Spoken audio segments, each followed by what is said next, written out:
Bonjour et bienvenue à la webconférence Apsi Cyborg où nous allons vous présenter la version 8 de Sage FRP 1000 Cloud. Nous allons passer une petite heure ensemble. Cette session va être animée par Victor Marquez, responsable de marché Sage FRP 1000.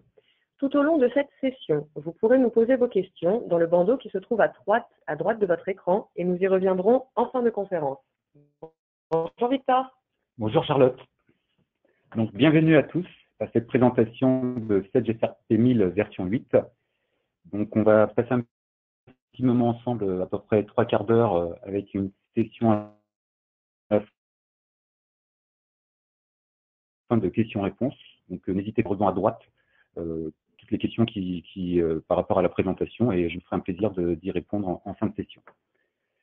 Donc cette session, cette présentation en fait version 8, on va le voir à travers un agenda. C'est de voir aussi, Charlotte a un petit peu abordé le sujet dès le départ, on parle de Sage FRP 1000 Cloud version 8. On viendra sur ce sujet-là pour comprendre quelle est la nouvelle, on va dire le nouveau nom de l'offre Sage FRP 1000. À travers cette offre et en tout cas à travers le logiciel 1000, on verra l'actualité légale et réglementaire qui est retranscrit à travers les différents textes et règlements sur l'offre Sage FRP 1000. On parcourra ensuite quelques nouveautés, on va dire un peu significatives qui ont été implémentées dans la version. Donc, on fera un tour de piste sur les différents modules que compose l'offre. Et nous finirons par un nouveau module, on va dire un complément de module qui était implémenté uniquement dans la version 8. Ce sont les budgets liés aux achats. Et certains d'entre vous connaissent déjà la gestion des engagements et des achats qui étaient existants dans Sage 1000. On verra à travers des nouveautés qui ont été implémentées dans la version. On essaiera de finir par une petite démonstration pour voir un petit peu l'outil en fin de session, très rapidement, pour voir sur quelques exemples précis les nouveautés, les impacts de ces nouveautés au sein du logiciel. Donc la première chose qui est importante aujourd'hui à savoir, c'est que Sage FRP 1000 devient Sage FRP 1000 Cloud. Donc c'est un point très important. Ça ne veut pas dire qu'on a changé fondamentalement l'offre Sage FRP 1000. Ce n'est pas en fait un nouveau produit qui a été en fait sorti entièrement et uniquement dans le cloud, mais ça vous offre la possibilité de pouvoir directement héberger la solution 1000 sur des offres cloud.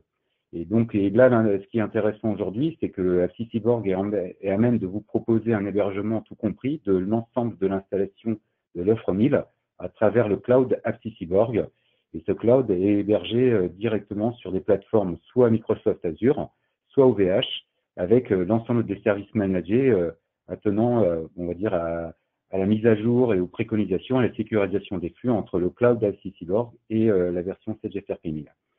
Donc, ça reste un produit toujours en mode DEL-DUA, c'est-à-dire qu'on peut installer toujours le produit en version 8 chez vous directement sur vos serveurs, mais il offre aussi la possibilité de l'installer sur un cloud ou sur un hébergeur, quel qu'il soit, et bien entendu prépackagé par une offre Apsi Cyborg. Donc ça, c'est la première chose. La deuxième chose par rapport à cette version qui est uniquement, on va dire, version cloud de version 8, j'aimerais faire un petit tour de piste sur quelques éléments qui sont intéressants à prendre en compte. C'est que pour ceux qui ne connaissent pas totalement l'offre et l'ensemble des modules qui composent cette gamme, on va parler de 3 grands pans métiers au sein de l'offre. Cette offre est totalement intégrée et modulaire. Le premier pan est la gestion comptable, donc avec un certain nombre de modules à la carte. Donc, pour certains d'entre vous, vous avez peut-être aujourd'hui la comptabilité et un produit, une application immobilisation. Il faut savoir que dans la gestion comptable, on va retrouver tout ce qui concerne la comptabilité, donc tout ce qui est comptabilité générale, auxiliaire, analytique, budgétaire, plus une partie de rapprochement bancaire, avec la possibilité de faire générer des fichiers bancaires, et d'autres parties qui vont être complétées, qui complètent l'offre, c'est-à-dire les immobilisations, les états comptables et fiscaux, et un module note de frais. De ce côté-là, on va dire, ce sont les modules qui sont rattachés à l'offre gestion comptable. La partie centrale, vous allez retrouver ce qu'on appelle les processus opérationnels. Ce sont des modules complémentaires à l'offre de base de gestion comptable sur lequel on va pouvoir implémenter des éléments d'achat, d'engagement de dépenses, voire de vente ou de gestion de stock. Ce sont des modules qu'on peut implémenter a posteriori par rapport à une comptabilité, mais qui sont en fait sur le même noyau et dans le même environnement. Et pour finir, nous avons en fait l'ensemble des flux financiers qui composent le troisième pan de l'offre intégrée. C'est la trésorerie, la garantie financière, le rapprochement et la banque, en sachant que pour cette dernière partie, on va dire qu'on est en mesure de l'implémenter, on va dire, sans avoir de comptabilité ou une partie achat-engagement, c'est-à-dire qu'on va pouvoir seulement implémenter la trésorerie et le rapprochement, par exemple, lié à un ERP, sur lequel on va être très dans le cœur et dans la réglementation française, avec l'ensemble des flux que vous allez pouvoir traiter directement dans cette partie-là. L'autre point, on verra à travers la modification aussi dans l'offre et dans la version 8, la partie qui est un peu rose, que vous voyez centrale, Sage BI Reporting, anciennement Sage SRP Reporting, c'est l'outil de restitution basé sous Excel qui vient en fait compléter l'offre de l'ensemble Sage FRP 1000 qui va permettre de faire tout le reporting ou la lecture directe dynamique via Excel sur l'ensemble des modules que je viens de vous présenter. L'autre point, et le dernier, parce qu'il est toujours important de voir, c'est que la plateforme Sage 1000, elle est toujours présente, elle a été enrichie et améliorée sur différents aspects. On verra à travers quelques exemples dans la partie technique d'évolution de version 8, toujours dans la même idée du monobase multi-application version web, qui est en fait un atout aujourd'hui aussi pour toute l'intégration en mode cloud ou hébergé. Mais c'est surtout un point qu'on verra à travers la réglementation et certains aspects d'audit, où il y aura une traçabilité beaucoup plus importante. Donc ici, vous retrouvez l'ensemble de l'offre et de la gamme Sage FRP 1000, sur lequel on va pouvoir discuter par rapport à des nouveautés issues de cette version-là. Donc pour revenir, et ça c'est un point qui est quand même fondamental, aujourd'hui, ce que je vous présente, c'est l'offre SRP 1000. Certains d'entre vous sont déjà équipés de Sage FRP 1000 avec différentes versions. Donc aujourd'hui, le travail qui est fait en collaboration avec Sage, et Sage, c'est de pouvoir en fait avoir une version toujours updatée et mise à jour par rapport à des textes, des remontées clients, qui est complète par l'ensemble des modules qui sont proposés au sein de l'offre, gestion comptable, processus opérationnel ou flux financier, un fonctionnel qui s'enrichit d'année en année, et surtout, un point important par rapport à la migration, c'est qu'on simplifie les migrations sur lequel la version 8, on va pouvoir migrer d'une version, alors il faut bien le noter sur cette partie-là, c'est qu'à partir de la 6.51, on va pouvoir faire l'upgrade directement en version 8. Donc, tous les clients qui sont déjà à partir de la 6.51 donc, vont pouvoir migrer en version 8, mais bien entendu, tous ceux qui sont aussi en version 7 ou 7.10 vont pouvoir basculer d'une migration à une autre, d'une version à une autre. Sachant que ce qui n'était pas possible il y a quelques années, c'était qu'on était obligé de passer par des migrations successives pour arriver à la finale. Et aujourd'hui, on évite en fait tout ce palier-là.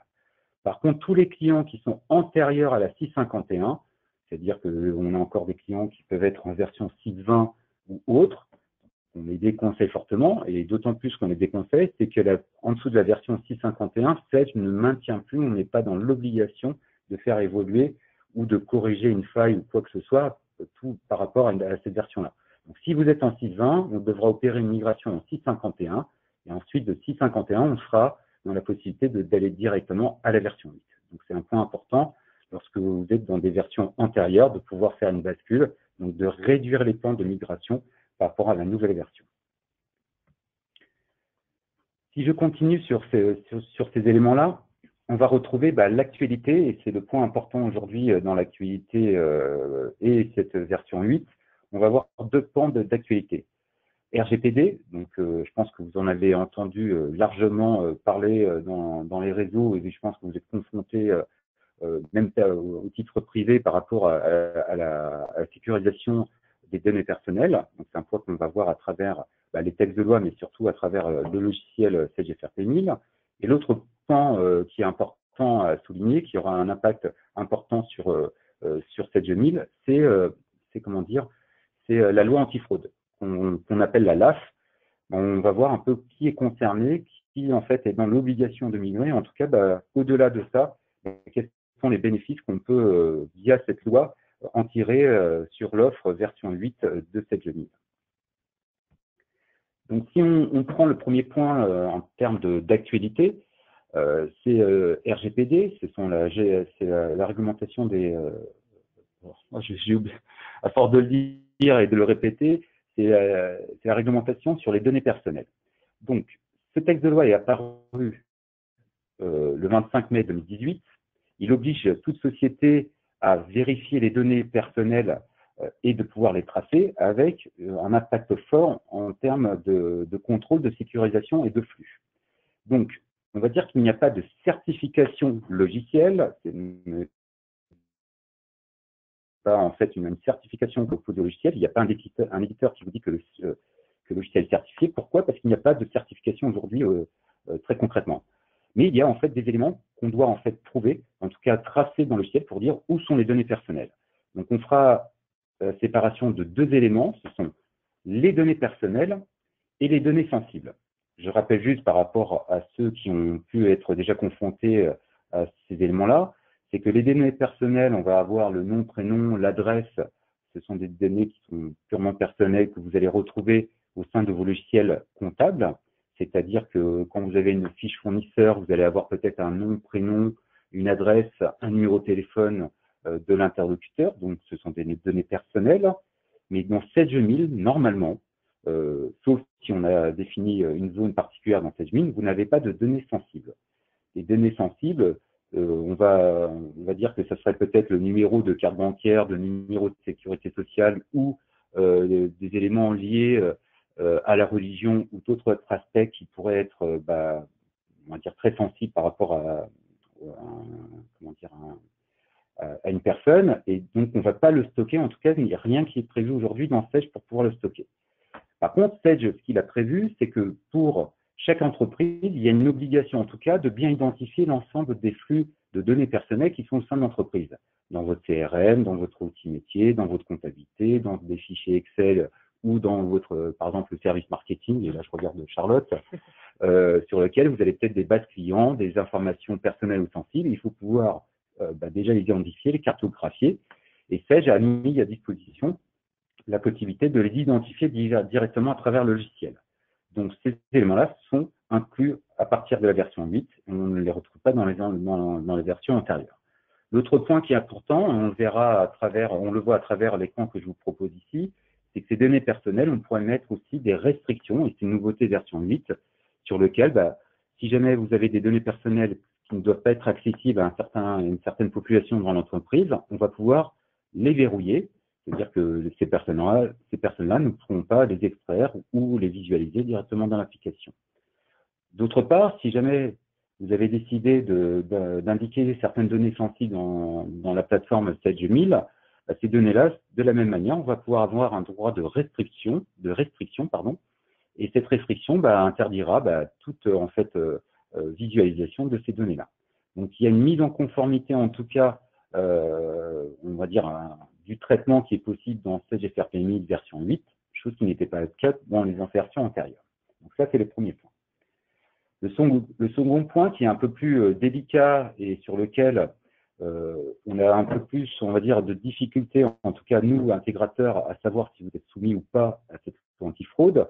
Mais un point important, c'est que notre ministre Darmanin a changé, on va dire, en juin il y a 1 an et demi déjà, avait annoncé que certaines entreprises et certains logiciels n'étaient pas concernés par la loi antifraude. Mais depuis novembre, en fait, un nouveau texte de loi est sorti et précisant un petit peu la loi. Et ce qui est important, c'est que cette précision, elle était plus qu'importante, c'est que les logiciels de gestion qui enregistrent directement des opérations de vente et de prestations de services qui concernent non pas des non-assujettis à la TVA, mais des personnes physiques, et ça c'est un point aussi important, doit être considéré comme un logiciel ou un système de caisse visé par le dispositif. C'est-à-dire qu'il ne faut plus en fait voir la loi comme une certification obligatoire pour les logiciels de caisse, mais c'est tout outil comptable qui va être qualifié s'il y a des encaissements qui sont opérés ou de la facturation qui est opérée pour des personnes physiques, sera considéré ayant une fonctionnalité dite caisse, donc sera soumis à la loi. Donc c'est-à-dire que dans votre organisation, dans votre entreprise, vous devez en fait prendre en compte ce point-là, c'est que on va dire que pour pouvoir mettre en conformité la loi antifraude dans l'application Sage-FR-Penil. Sage a dû, on va dire, sortir et valider une version majeure, qui est la version 8, qui va prendre en compte l'ensemble de ces éléments liés à la loi antifraude. Et ces éléments, on va les voir ensemble. Donc, c'est important déjà de savoir si vous rentrez dans ce périmètre-là. Est-ce que vous opérez des encaissements dans le logiciel comptable? Est-ce que vous opérez des factures de vente dans le logiciel Sage-FR-Penil? Ou même, on ira même beaucoup plus loin, c'est est-ce qu'il y a des interfaces ou des outils aujourd'hui qui font des encaissements, qui ne soient pas des outils de caisse, mais qui ont cette fonction d'encaissement ou de facturation. Et là, il y a besoin d'arriver sur un niveau un peu plus fort, en tout cas en termes de contrôle, c'est la certification des applications et qu'elles soient conformes à la loi antifraude. Et justement, cette version 8 donc, est totalement conforme à la loi antifraude. Donc, pour rappel, elle est applicable depuis le 1er janvier 2018, donc c'est déjà applicable déjà présent. Et je tiens à vous rassurer ici, c'est qu'on va dire que la population, les clients équipés de Sage-FR-Penil, on rentre dans un cadre qui est dit de comptabilité dite complexe. C'est que c'est pas de la toute petite TPE, on est dans la moyenne grande entreprise ou ETI, sur lesquels on va dire que par rapport à la sortie des textes au mois de novembre et des ajustements qui interviennent encore avec les instances et l'inscription fiscale, on a encore des ajustements opérés. Donc, on va dire qu'on a encore une souplesse toute l'année pour pouvoir engager une migration vers un logiciel dit conforme. Et donc, Sage-FR-Penil est conforme à cette réglementation-là, est conforme à la loi. Et ce qui va prouver cette conformité, ce sera la possibilité de sortir, suite à la mise à jour, une attestation qui devra être produite par société. Et cette attestation, vous allez pouvoir la fournir en cas de contrôle pour dire, voilà, je suis dans un logiciel conforme à la loi qui respecte cette conformité-là. On va voir quels sont les impacts logiciels qui sont liés en fait à la loi antifraude. Donc c'est très important aujourd'hui déjà de savoir si vous rentrez dans le périmètre. Si vous rentrez dans le périmètre, on va dire que vous avez une année encore tranquillement pour pouvoir faire la migration. Mais par contre, en cas de contrôle fiscal, on vous demandera est-ce qu'il y a déjà quelque chose qui est prévu auprès de votre intégrateur, savoir si vous avez déjà engagé des démarches de mise à jour. Donc ça, c'est aussi un point important, c'est que toutes les entreprises qui n'auraient pas entrepris une démarche de mise à jour, donc on n'est pas obligé de migrer tout de suite maintenant, s'il y a besoin de migrer à un moment donné, et ça, l'administration fiscale sera attentive pour savoir si vous avez déjà entrepris la mise à jour de vos logiciels. Donc ça se traduit par quoi, cette modification en termes de loi et au niveau du logiciel? C'est plusieurs éléments. Le premier élément, par rapport à la loi, c'est la sécurité et traçabilité au sein de Sage-FR-Penil.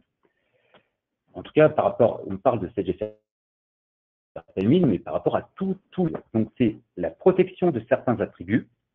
Protection, on va le voir à travers quoi et comment. C'est par exemple les pièces comptables, les écritures, donc les pièces et les écritures, les factures de vente, ordre et remise. L'activation de la protection et la date de mise à jour en version 8 fait référence. C'est-à-dire que lorsqu'on va faire la migration, il y aura dans l'attestation qu'on va vous fournir, il y aura la date sur laquelle les écritures sont en fait sécurisées et sur lequel on va pouvoir apporter une traçabilité. Et sur ces deux éléments-là, il faut voir qu'on aura deux éléments très importants dans Sage-FR-Penil. Le premier, ce sont les attributs dits protégés. En fait, c'est dans Sage-FR-Penil un attribut protégé, pour grossir un petit peu et tirer le trait pour essayer de bien comprendre un petit peu à quoi ça peut correspondre dans un système comptable, ce sont bien entendu les systèmes du FEC. Tout ce qui est en fait, tous les champs qui concernent le FEC, c'est la date, le montant, le libellé, le journal, ce sont des éléments sur lesquels on protège l'information. Dans Sage-FR-Penil, vous avez un statut qui est dit brouillard et un statut qui est archive. Du moment en fait on a définit certains attributs dits protégés, mais on va pouvoir protéger des éléments qui sont déjà standardisés dans le système, et on aura aussi des éléments dits scellés. Donc, ils seront protégés tant qu'ils seront en fait en brouillard, mais ils seront scellés, et là, le scellement est beaucoup plus poussé, c'est-à-dire que dès qu'il y a mise en historique des écritures, l'enregistrement sera totalement scellé. Alors, ça veut dire quoi? C'est-à-dire que même si un développeur, une personne va faire une modification directement dans une base de données de type SQL Oracle, il vient modifier la valeur en dur directement dans le système de base de données, il y aura en fait une trace, un chaînage qui va permettre de définir un saut dans cette GFR-P1000. On verra que le système va détecter que l'élément est corrompu. Donc, on prouve, on sécurise et on trace qu'il y a une modification qui a été opérée. Et de ce côté-là, c'est ce qui est demandé aujourd'hui en termes de conformité sur la loi, c'est qu'on aura en fait la possibilité de tracer ces éléments-là. Donc, on verra à travers l'application, c'est que des attributs scellés, c'est quand c'est historisé, clôturé, on ne peut plus rien faire à ce niveau-là. Donc, si jamais vous avez clôturé et qu'on devrait devoir déclôturer pour X raison, c'est que là, il y aura besoin en fait de faire une demande de traçabilité, de modification, et ça, c'est tracé directement dans un journal, directement dans cette GBA. L'autre point qu'on va retrouver dans cette loi, il va être important, donc ici on le retrouve donc via directement dans à propos, vous verrez la date de mise à jour de la sécurisation. Et si jamais quelqu'un vient modifier directement dans la base de données relationnelle un enregistrement, vous aurez un petit message en saisie qui vous dit « Attention, cet enregistrement a été, on va dire, modifié, corrompu. Et si c'est un élément scellé, ça va vous bloquer. Si c'est un élément protégé, ça va juste en fait enregistrer la modification, mais ça ne vous bloquera pas. Mais tout ce qui va être scellé, c'est-à-dire que ça va être bloqué, le logiciel n'est pas utilisable, en tout cas dans cet enregistrement, tant que vous ne corrigez pas l'élément dans cette GFR-P1000. Donc ça, c'est aussi important. C'est-à-dire qu'il y a, au-delà d'un contrôle d'un état, il y a aussi des blocages qui ont été opérés. L'autre point, c'est l'inaltérabilité des données. Donc, ce qui a été demandé, étant donné que c'est la loi antifraude à la TVA, la LAF à la TVA, c'est tout ce qui va être lié à la mise en historique automatique dans le système. Il y aura un nouveau processus, c'est que si jamais vous faites un étape préparatoire, vous confirmez l'étape préparatoire, toutes les écritures liées à l'étape préparatoire se mettent en historique. Et qui dit historique, dit forcément des éléments qui sont liés à la TVA, mais liés aussi en fait au FEC, la date, le montant, les comptes comptables, vont être scellés, on ne pourra plus les modifier. Donc ça permet de tracer, lorsque vous avez fait votre étape préparatoire, votre déclaration TVA, que les enregistrements correspondent entre les éléments déclarés et ce qui a en fait permis de pouvoir avoir l'ensemble des comptes de TVA alimentés par la déclaration. Donc ça, c'est aussi un point très important. Pour ceux qui sont concernés par les ventes, il y aura un traitement de validation maintenant des factures et des acomptes de vente. C'est-à-dire, quand vous allez passer une commande en facture, cette facture, vous allez devoir dire « je la valide ». Et dès que la facture est validée, c'est-à-dire qu'elle est prête à être transmise à un client, il y aura automatiquement le stockage en PDF de l'origination qu'il y a aujourd'hui dans la LAF, c'est de pouvoir stocker l'original de la facture. Alors, pourquoi on s'oblige à stocker l'original de la facture? C'est que si vous voulez rééditer une facture pour un de vos clients, vous verrez ici duplicata. Si la facture n'a pas été encore validée, vous verrez apparaître maintenant dans la facture provisoire. Et si jamais, en fait, vous voulez ressortir la facture d'origine, il faudra aller rechercher le PDF qui sera stocké dans la pièce de vente pour pouvoir rééditer l'original de la facture. Donc, on va stocker dans cette GFR-P1000 la facture originale qui est certifiée, donc on ne peut pas l'altérer, d'une part, et aussi de pouvoir, en fait, avoir des statuts différents au sein des factures. Mais ce que je vous dis là, c'est que si jamais vous ne traitez pas les ventes dans Sage, il faut savoir que votre outil, quel qu'il soit, doit pouvoir répondre à ces éléments-là. Et en fait, aujourd'hui, ce ne sont plus que les systèmes de caisse, ce sont aussi tous les logiciels qui sont concernés lorsque vous faites de la facturation à des personnes physiques. Ça, c'est très important. Donc, on voit qu'il y a un impact dans certains traitements, on voit qu'il y a un impact sur des différents modules. Là, on parle de comptabilité de vente. Mais au-delà de ça, c'est qu'on va avoir maintenant des systèmes d'audit un peu plus poussés. C'est qu'à chaque période, on va avoir les factures de vente sur plusieurs périodes qui vont être clôturées. Donc, il y aura un archivage qui va être possible directement dans le système. Et là, l'archivage obligatoire devient, la purge devient, on va dire qu'on est obligé maintenant de faire un archivage lorsqu'on purge le système. Chose qui n'était pas le cas avant. Et on va dire qu'on va avoir la possibilité maintenant de, c'est pas une possibilité, c'est l'obligation de le faire lorsque vous êtes en fait en version 8 dans le système.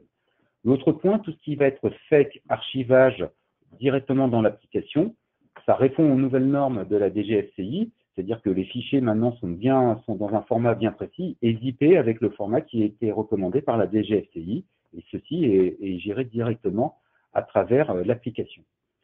L'autre point qui est totalement nouveau lié à la LAS et en version 8, c'est que vous aurez une partie audit sur laquelle vous allez retrouver des journaux d'événements légaux. On pourra savoir ou avoir toutes les informations de validation, de clôture, d'archivage et d'épuration qui ont été opérées dans le système. Donc, vous aurez à avoir la traçabilité de tout ce qui a pu être opéré en termes d'audit lié en fait à la LAS. Ensuite, vous allez avoir aussi un outil de vérification de l'intégrité de la base, mais ça, c'est pour vérifier le contrôle des éléments protégés. Donc, le système permettra aussi de faire quelque chose de réversibilité des enregistrements. Si quelqu'un a modifié dans la base de données SQL un enregistrement, dans cet outil de vérification, il y aura la possibilité de revenir en arrière et de remettre la valeur d'origine. Donc, ça veut dire que s'il y a une modification, de toute façon, on le saura, on sera bloqué, mais on aura la possibilité de, on va dire, de remettre le dernier l'enregistrement qui était en fait, qui aurait dû être scellé dans le système, et il viendra l'intégrer une nouvelle fois dans l'enregistrement. Et là, vous serez en fait en mesure de prouver que le système répond à la loi antifraude. Donc ça, c'est un point important. Et tous ces éléments, toutes ces modifications-là, tous ces contrôles-là sont consignés dans un journal d'événements techniques. Donc vous allez avoir un journal d'événements légaux, et vous allez avoir aussi un journal d'événements techniques, c'est-à-dire que tout ce qui est modifié par rapport aux éléments de la LAS sera tracé dans le système. Mais au-delà de la LAS, c'est-à-dire que même si vous n'êtes pas concerné par la loi antifraude, c'est aussi un moyen pour vous de pouvoir contrôler les enregistrements, d'auditer les enregistrements qui sont faits. Certains d'entre vous et certains de nos clients sont soumis à différentes normes de traçabilité, de contrôle. Aujourd'hui, dans la version 8, on va franchir un cap où on va pouvoir voir qu'est-ce qui a été modifié, par qui, par quoi et comment. Et on le verra à travers des journaux et à travers certains nombres d'écrans. Je vais essayer d'aller vite sur ces parties-là et essayer de vous montrer dans l'application directement quelques exemples. Savoir qui a modifié un libellé d'un fournisseur ou modifié un RIB ou modifié une adresse. Tout ceci maintenant est stocké directement dans l'application. On n'a plus besoin de faire comme avant dans les anciennes versions des traces ou des logs qui étaient lourds, c'est-à-dire que toute personne va pouvoir voir qui avait modifié des éléments via la LAS, mais on peut très bien mettre aussi en place ces éléments-là sur d'autres champs. Par exemple, la date d'échéance, la date l'écriture analytique. Et si vous voulez savoir qui a modifié l'analytique ou quelle était la valeur de l'analytique par rapport à une période, vous aurez une traçabilité totale des enregistrements au sein du logiciel. Donc là, on est vraiment aujourd'hui dans l'archivage, la sécurisation, la piste d'audit, totalement renforcée par la LAF, parce que c'est une obligation, mais on peut en tirer aussi des bénéfices en version 8 sans être concerné par la loi antifraude. Par rapport à ces éléments-là, donc on voit la partie loi antifraude, mais on verra qu'à travers les différents modules que je vais vous présenter un petit peu les nouveautés de la version 8, c'est aussi des impacts sur l'ensemble des modules qui sont attenants à la comptabilité. On verra à travers les flux financiers ou à travers, on l'a vu à travers la gestion commerciale, les ventes, il y a un impact. Ici, je vais vous présenter rapidement quelques nouveautés qui sont importantes. Je ne vais pas pouvoir tout vous montrer et tout vous expliquer dans toutes les modifications qui ont été apportées, mais je vous donne un peu les grands thèmes, en tout cas les grands points qui ont été modifiés dans cette nouvelle version. Le premier, et c'est vraiment une remontée, un élément très important, c'est les nouveautés immobilisation. Alors certains d'entre vous encore sont dans des versions dites obsolètes.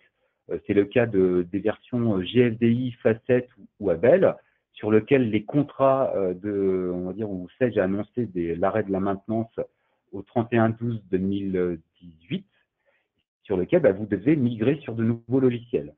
Alors, certains d'entre vous hésitaient à migrer dans le nouvel outil Sage FRP 1000 Immobilisation parce qu'il manquait des choses, il manquait certaines interrogations, certaines éditions. Et ici, à l'écran, ce que vous voyez, ce sont toutes les éditions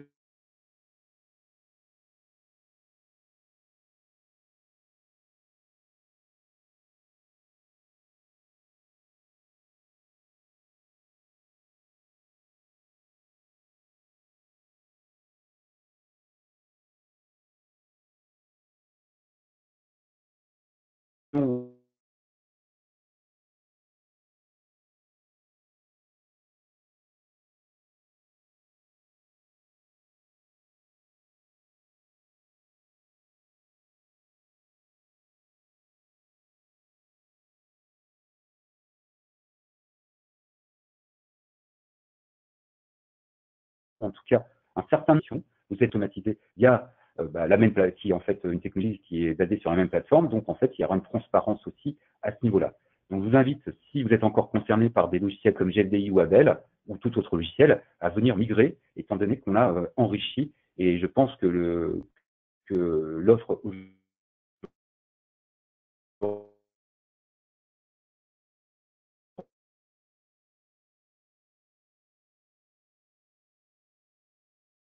aujourd'hui est très complète et j'aurai la présentation, donc vous aurez le détail de ce qui a été modifié. Nous allons continuer maintenant sur l'autre partie, qui est on va dire les flux financiers. Donc là, on était sur des ajustements qui sont plutôt mineurs, mais qui sont en fait aussi importants parce que c'est lié à la remontée que vous pouviez avoir, qu'on avait de certains de nos clients, sur lequel en trésorerie, on a ajouté, on a permis d'avoir un peu plus de filtres ou des imports importants. Alors, j'ai pas mis tout le détail de la trésorerie sur lequel il y a eu quelques optimisations qui ont été opérées ou quelques remontées ou corrections qui ont pu être faites en version 8. Donc, partie trésorerie, il y a aussi des ajouts fonctionnels qui ont été faits. Mais on va dire qu'il y a aussi un point qui est très important parce que j'en parle et j'anime certaines conférences sur la sécurisation des flux, la fraude bancaire, c'est qu'il y a une option de sécurisation des comptes bancaires qui est beaucoup plus poussée dans la version 8, qui permet d'une part de pouvoir être lié à la mobilité bancaire. Donc, je ne sais pas si vous voulez parler de ce nouveau texte. C'est un petit peu comme pour les forfaits téléphoniques. Lorsque vous voulez changer d'opérateur, passer par exemple de Orange à SFR, vous êtes sur SFR, vous voulez aller sur Orange, vous allez là-bas, c'est eux qui s'occupent de tout dans le transfert des lignes, transfert des éléments. On va dire que c'est la même chose pour la mobilité bancaire. Donc, si vous êtes concerné par un point qui est la facturation client et vous prélevez vos clients, ça c'est aussi important parce qu'en fait, il y a eu tout un process qui a été fait sur le prélèvement, donc les mandats bancaires, sur lequel vous allez pouvoir prendre un abonnement auprès de votre banque pour récupérer le fichier de bancaire. Et 7000 vous permet la création automatique des comptes issus de ces relevés. Donc, un client qui change de banque, il va voir la notion de banque. En fait, normalement, votre banque met à disposition ce relevé bancaire et ça permet d'automatiser la création des comptes bancaires. Et aussi, dans la version 8, on a mis en place, en tout cas, Sage a mis en place des circuits de validation des nouveaux comptes bancaires sur lesquels vous allez pouvoir avoir un process beaucoup plus défini. On faisait beaucoup de ce qu'on appelle de DSM, de développement ou d'adaptation avec des workflows dans les anciennes versions. Et là, vous avez un process qui est déjà prêt en attente vos comptes bancaires et ensuite de passer ça dans des circuits de validation.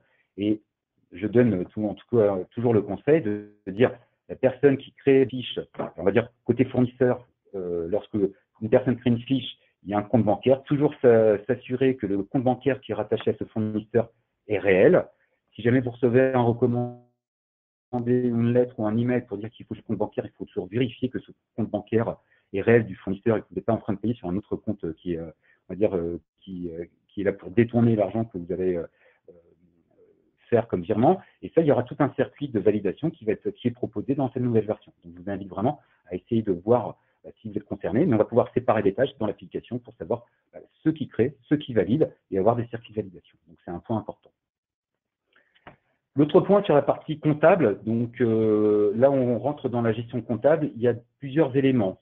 Je fais un focus plus particulier sur ces éléments-là, c'est l'attestation de conformité FEC disponible dans le logiciel. Donc là, dans la version 8, vous avez un petit document par société, vous cliquez dessus, il va vous mettre le document, vous allez pouvoir le mettre directement dans votre dossier, c'est la conformité au FEC. En sachant que le FEC, il va encore évoluer d'année en année, on va demander de plus en plus de contrôles, de vérifications. Et la loi antifraude, on va dire que c'est déjà un premier début pour pouvoir mieux sécuriser les flux et les données comptables, et ensuite de mieux sortir en fait ce fait qui est transmis à l'administration fiscale, sur lequel on va dire qu'il y a quelques écarts qui ont été constatés par l'administration fiscale, et l'administration fiscale va être de plus en plus vigilante. En tout cas, on va dire que la norme va devoir évoluer dans les prochaines versions, en tout cas dans les contrôles qu'on devra affecter. Ensuite, il y a toute une partie budget qui était liée à la gestion comptable. Il y a des nouveaux budgets qui viennent d'apparaître avec aussi une simplification des éléments. On parle de suppression des rubriques des postes budgétaires, possibilité de modifier les budgets par ligne, etc. On va dire que c'est de la nouveauté. Ça permet aussi d'avoir des budgets par établissement ou par affaires, chose qui n'était pas possible avant. Donc, c'est de l'amélioration par rapport à un existant, mais ce qui permettra d'avoir une valeur ajoutée. On le verra à travers le petit module achat, budget sur achat, qui est une nouveauté de l'offre Sage FRPI. Continuons. On va continuer sur sur une partie, mais là qui est purement très technique. Mais qui est importante, c'est de voir aussi que l'applicatif devient de plus en plus tourné vers le web. On verra à travers des scripts d'infort, des exports clients web, des améliorations qui sont très importantes à ce niveau-là. La possibilité, comme je vous le disais, technique de gérer tout ce qui est RGPD. Ensuite, je ne vais pas rentrer dans le détail très technique, mais un point important, c'est que certains d'entre vous, on va dire, se plaignaient à un moment donné de la partie web parce qu'il y avait un peu de lenteur, ou en tout cas, on n'arrivait pas à être conforme à la version, ce qu'on appelle client lourd qui est installé sur le poste. On va dire qu'il y a vraiment un travail et un effort qui a été considérable en version 8 pour en fait améliorer la performance et en tout cas le parcours utilisateur au sein du web.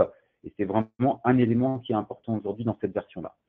Je ne rentrerai pas dans la partie technique, mais un des points aussi, c'est qu'on va pouvoir gérer à travers différents statuts les sociétés qui sont en fait actives ou non actives ou en recette directement dans l'application. Étant donné que ces applications-là, ces sociétés-là qui sont en fait implémentées dans Sage FRP 1000, on va pouvoir lui dire quelle est la société de production, est-ce que j'ai une société de test, et si je tope une société en test dans le système, toutes les éditions et je saurai que, que je ne suis pas en train de saisir dans la société de prod, mais que je suis en test et que ça me permet aussi de contrôler.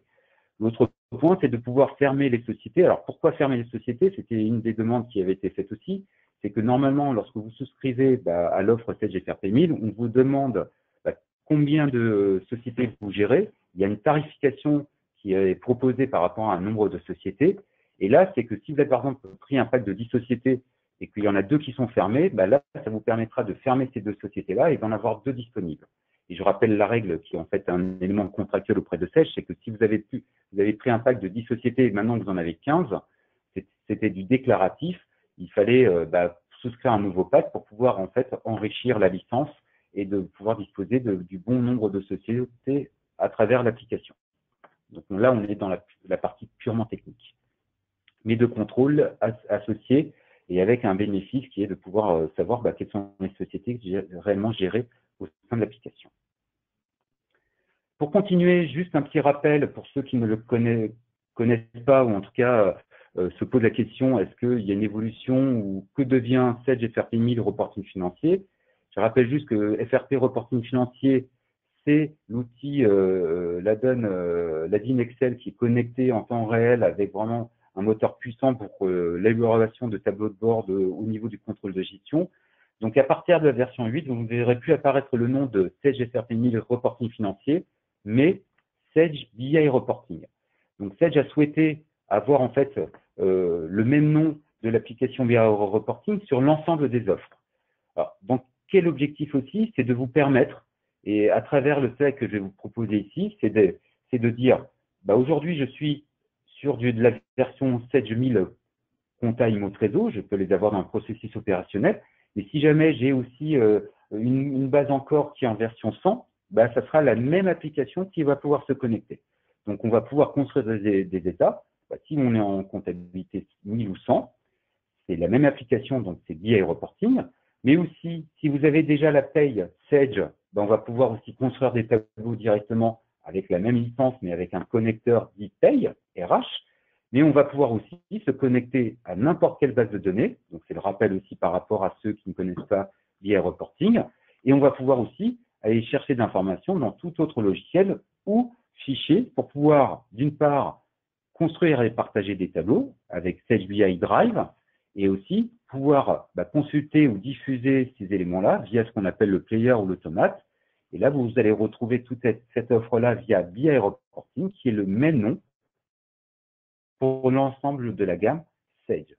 Donc, je rappelle que BI Reporting, c'est nouvellement, par rapport à l'ancienne offre, c'est Sage FRP 1000 Reporting financier. Je rappelle aussi que cette offre-là, c'est l'outil Inside qui a été, on va dire, qui a été implémenté à partir de la version 7.10 et qui est reconduit en version 8. Et aussi un petit rappel qui est très important, cette offre-là se substitue à partir du 1er janvier 2019 à l'offre édition pilotée, où il n'y a plus de commercialisation, il y a de la maintenance et la version sera compatible en version 8. Les éditions pilotées ne sont plus en fait adossées à l'offre Sage FRP 1000. Maintenant, vous allez retrouver Sage BI Reporting, qui est la nouvelle offre adossée à l'applicatif Sage, Sage 100 et aussi Sage Pay. J'espère que j'ai été clair, mais n'hésitez pas à me poser des questions sur cette partie-là, ou même sur les autres parties, aucun souci. Pour continuer sur ces éléments, toujours dans les nouveautés de l'offre, alors oui, j'avais oublié, je vous avais mis un petit slide, mais comme ça, vous pourrez la voir lorsque je vous transmettrai pour ceux qui ne connaissent pas l'offre. Et de toute façon, on a prévu, je pense, au mois de novembre, si je ne dis pas de bêtises. Tout à fait, Victor. Ouais. En novembre, on reviendra vers vous pour un webinaire dédié vraiment à la solution Sage BI Reporting. Voilà, on aura 1 heure pour vous présenter cette solution. Pleinement. On viendra redécouvrir cette offre qui est pour moi l'une des meilleures offres aujourd'hui sur le marché et qui répond totalement aux besoins. Donc ça vous permettra d'avoir déjà une petite vision un petit peu de ce que propose l'offre. Pour continuer, mais c'est aussi important, c'est que pour ceux qui avaient déjà l'offre Sage SRP 1000 reporting financier, donc maintenant BI reporting, il y a aussi un travail qui a été opéré, c'est aussi important, lié à la RGPD, donc aussi l'intégration de nouveaux assistants cubes ou de publications qui ont été en fait implémentés dans les dernières versions. Donc ça, vous allez en bénéficier, en sachant qu'on attend encore une version, mais qui est découplée, on va dire, qui n'est pas forcément dans la version 8, mais qui va arriver en complément d'ici la fin de l'année. On aura en fait la possibilité aussi d'aller un peu plus loin dans la version web avec le reporting financier. C'est aussi un des éléments importants à savoir. Donc, il y a aussi de la mise à jour, de la nouveauté et des éléments, bien entendu, qui sont mis à jour avec la version. L'avantage d'avoir ce reporting financier pré-packagé avec Sage, c'est que quand vous migrez de version, l'offre suit et est compatible avec la version migrée. Donc ça, c'est un point aussi qui est très important aujourd'hui. Pour continuer, et là, on va dire que c'est le dernier point, mais on va aller, je regarde l'heure, 15h13, il faut que j'accélère. Donc, c'est la nouveauté et c'est on va dire, c'est un complément qui a été fait dans la nouvelle offre. C'est version 8 et uniquement en version 8. Certains d'entre vous sont en fait intéressés par la gestion des frais, gestion des engagements de dépenses. Et dans la nouveauté version 8, vous allez avoir les achats, mais avec un pilotage budgétaire directement dans les achats. On va voir à travers quelques éléments. Ce nouveau, en fait, on va dire, c'est une nouvelle fonctionnalité qui est adossée au module achat et budget de Sage SRP 1000. On le retrouvera en fait avec un pilotage budgétaire très poussé. On va le voir à travers cet exemple ici. C'est qu'avant l'ancienne version, vous étiez dans l'obligation de faire des demandes d'achat dans l'ancienne version, mais cet élément existe toujours dans la version, donc ne vous inquiétez pas. On était obligé de faire des demandes d'achat, de faire de l'imputation budgétaire contrôlée et ensuite passer la commande, générer la commande dans le système, et de la commande, lorsque vous receviez la facture de votre fournisseur, de la rapprocher pour ensuite générer la pièce comptable. Et tout ceci avec un contrôle budgétaire pour savoir mieux piloter vos budgets, dans le sens, on sait ce qui est en attente de demande d'achat, de validation par un responsable, en attente de commande, en attente de livraison. Et ceci, ça vous permet, ces éléments-là vous permettent de mieux piloter votre budget. Ça, c'est ce qu'on connaissait avant. Aujourd'hui, on aura une deuxième possibilité, donc on peut faire l'un et l'autre ou les deux en même temps, mais je pense que ça serait plutôt difficile après pour la compréhension. On va avoir le pilotage budgétaire directement via les achats. C'est-à-dire, c'est que directement, vous allez pouvoir saisir une commande dans le logiciel, et cette commande, vous allez pouvoir lui imputer de budget et lui imputer des circuits de validation. Donc là, avant, où on était obligé de faire une demande d'achat détaillée, faire une proposition d'achat pour générer la commande, là, vous positionnez directement sur la commande, vous allez pouvoir imputer le budget concerné, suivre un circuit de validation. Donc là, on est totalement libre et on va pouvoir le suivre. Mais la personne, dès qu'elle va avoir la commande et la validation, elle va pouvoir d'un seul clic voir le budget qui est en fait impacté et être ou le modifier et de voir qu'est-ce qui est en fait à consommer dans ce budget-là. Donc on aura des circuits et des contrôles de validation qui vont pouvoir être faits. Et donc là, on va dire qu'on coupe certaines étapes et on va pouvoir après, comme le process qu'on connaissait, attendre à la facture d'achat qui va être générée pour la comptabiliser. Et tout ceci, c'est-à-dire que l'utilisateur qui fait la demande, le valideur ou les responsables de validation vont pouvoir avoir une traçabilité totale de l'ensemble des flux à travers l'application Sage SRP 1000. Et tout ceci avec des tableaux de bord qui sont préparamétrés dans l'application à travers cette nouvelle fonctionnalité-là. On le voit ici à travers quelques écrans, et c'est ce qui est intéressant par rapport à la présentation, c'est que la demande d'achat ou la commande d'achat, on va pouvoir affecter le budget. Et ce que vous voyez ici en fait à l'écran, il y a un jeu de couleurs qui apparaît dans la version 8. Il est important ce jeu de couleurs, c'est que la personne, lorsqu'elle voit le budget, il y aura des signaux avec des couleurs et des blocages suivant les éléments. Ici, on voit le poste budgétaire, on voit le budget, ce qui est engagé, ce qui est réalisé, le restant, et les commandes en cours. Alors très simplement, le jeu de couleurs, il est simple à comprendre. Lorsque je suis vert, ça veut dire que la commande que je suis en train de passer, j'ai du budget, j'ai aucun souci, elle va être prise en compte. Et après, c'est juste que le responsable nous dit j'ai le droit de faire l'achat ou pas, ou j'ai l'autorisation. Donc, on a du budget. Pourquoi avoir mis une couleur un peu orange? C'est important. C'est qu'il y a plusieurs personnes qui ont déjà transmis une demande d'achat. Mais si toutes les personnes signent au même moment, parce que c'est le même poste budgétaire pour le même responsable, donc vous pouvez avoir X demandeurs, on va dire que c'est le premier sur lequel la validation va être faite, va pouvoir entrer dans le circuit. Et il y aura bien quelqu'un qui sera bloqué par rapport au budget. Ensuite, on a quand même la possibilité de faire un dépassement budgétaire, mais là, il y a des règles bien précises. Et ensuite, vous avez la couleur rouge, très simplement, c'est que le montant budgété était de 49,98 €, l'engagé de 5, le réalisé est déjà de 147, restant, on est déjà en négatif, donc on ne peut pas aujourd'hui passer cette commande sans avoir une autorisation de dépassement. Donc c'est très simple, mais en tout cas, ça permet d'avoir une visibilité aussi bien pour le demandeur que pour le responsable dans l'applicatif.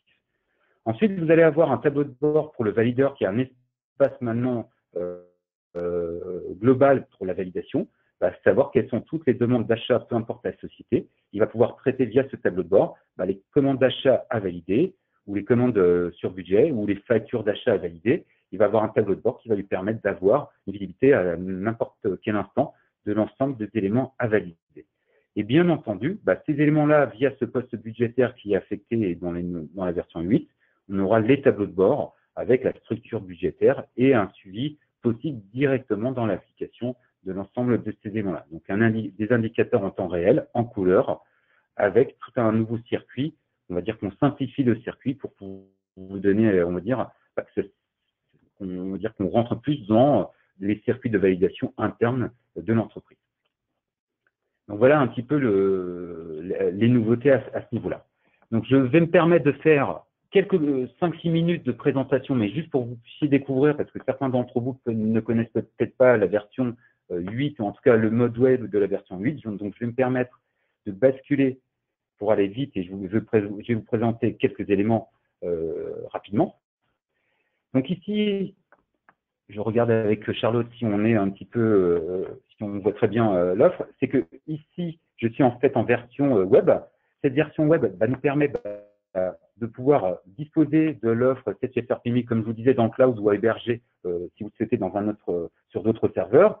Et de toute façon, SageGFR PMI va vous permettre d'avoir une licence dite web. Donc, vous pouvez avoir la même licence. En fait, la même licence est commercialisée soit en client lourd, soit en client web, mais vous pouvez accéder à Sage 8, peu importe où vous êtes.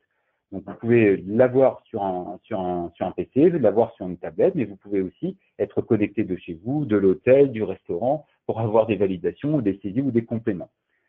Je rappelle 2-3 éléments, c'est que on est bien entendu multi-société à travers l'application Sage 1000, avec multi-applications. Donc, c'est là où c'est intéressant pour ceux qui n'ont pas encore les immobilisations, c'est que pour aller de la comptabilité aux immobilisations, on aura juste à basculer ou d'un menu, ou alors utiliser ce que vous voyez ici à l'écran. Ce sont des vignettes de processus métier qui sont disponibles déjà en standard, que vous allez retrouver sur le côté gauche, sur lequel, si vous allez avoir des éléments, par exemple, je voudrais savoir quels sont tous les éléments pour traiter l'arrêté comptable, je n'ai juste à cliquer ici et automatiquement, vous allez avoir ce Visual Process qui va vous permettre, au lieu d'aller naviguer l'ensemble des menus, générer vos écritures d'abonnement, facture à recevoir, faire votre clôture périodique, etc. Alors, c'est très simple. Ce que vous voyez ici à l'écran, ce sont des raccourcis liés directement au menu et vous n'avez pas besoin d'aller dans le menu pour voir l'ensemble des éléments à traiter. Et ceci, en fait, tous ces éléments que vous voyez à l'écran, c'est personnalisable, donc vous allez pouvoir créer la structure que vous souhaitez. Mais non, l'objectif de cette conférence, c'est surtout de voir un petit peu les nouveautés qui pourraient vous intéresser à travers l'offre.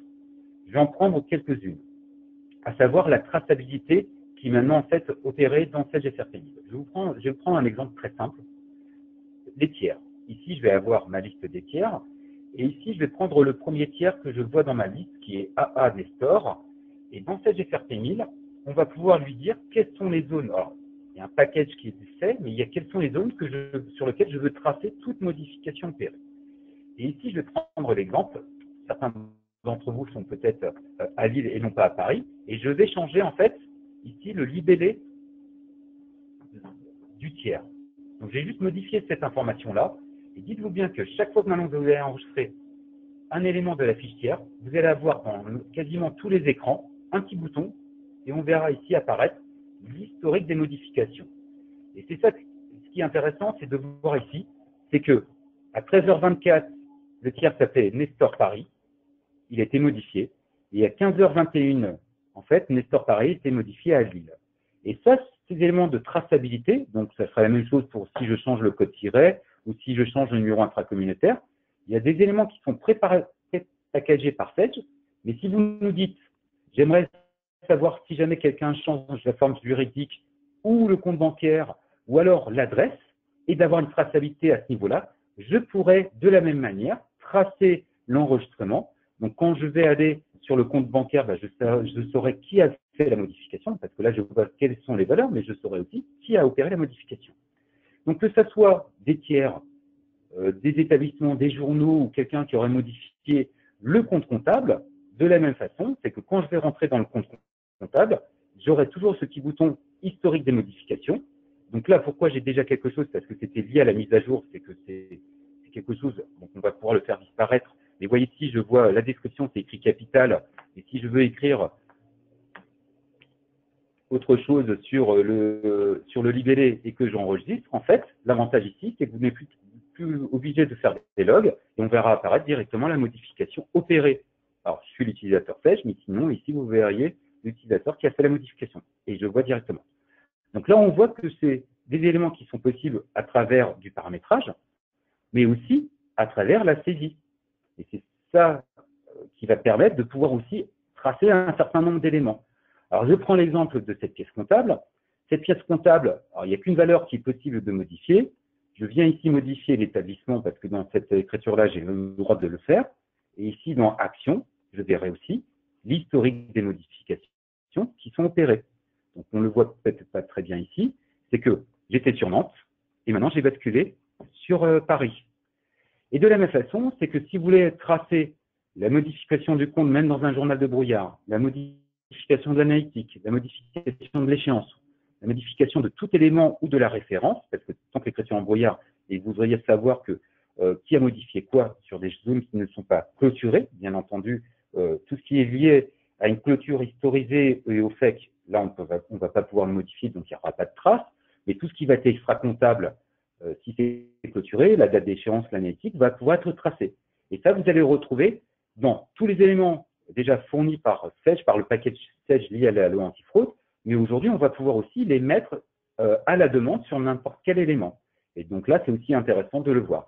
Vous voulez voir, en fait, avoir la traçabilité de qui a modifié le RIB, on le saura à travers l'application et on ne peut pas supprimer l'enregistrement, c'est totalement en base de données sécurisée, on ne peut pas le voir.